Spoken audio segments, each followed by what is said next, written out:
जो delimitation commission ने और भी कई फैसले किए हैं, मैं जरा सदन के सामने पूर्व की स्थिति और अभी की स्थिति बताना चाहता हूं।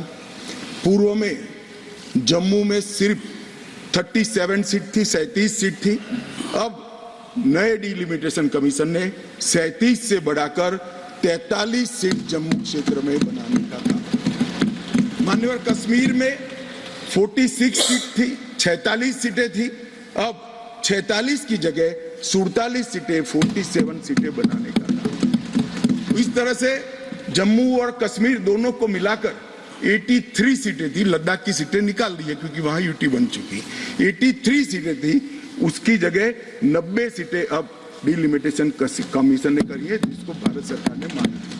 और पाक ऑक्यूपाई कश्मीर की 24 सीटों को आरक्षित रखा गया है, क्योंकि हम अभी भी मानते हैं, कोई जिसको जो बोलना है वो बोले।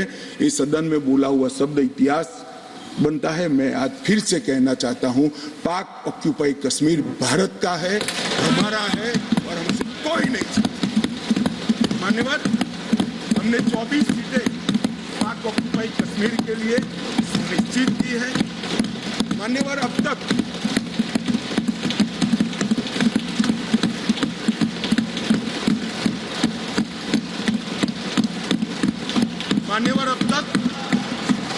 SC ST की सीटों में बड़ी विसंगतताएं भी थी, और जो दिग्विजय की कहते थे संवेदनशील अप्रोच होना चाहिए, संवेदनशीलता होनी चाहिए। SC ST के प्रति संवेदना से ही ये निर्णय हुआ है। पहले जो 7 सीटें थी SC की, उसको हमने बरकरार रखा, और ST की सीट 0 थी, क्योंकि धारा 370 परमिट नहीं करती थी, अब परमिट करती है। 9 सीटों को रिजर्व कर दिया।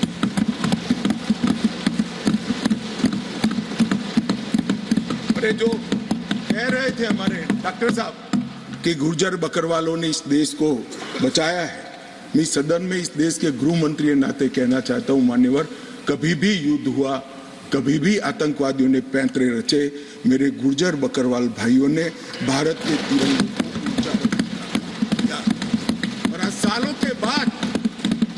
के बाद आज उनको न्याय मिलने जा रहा है।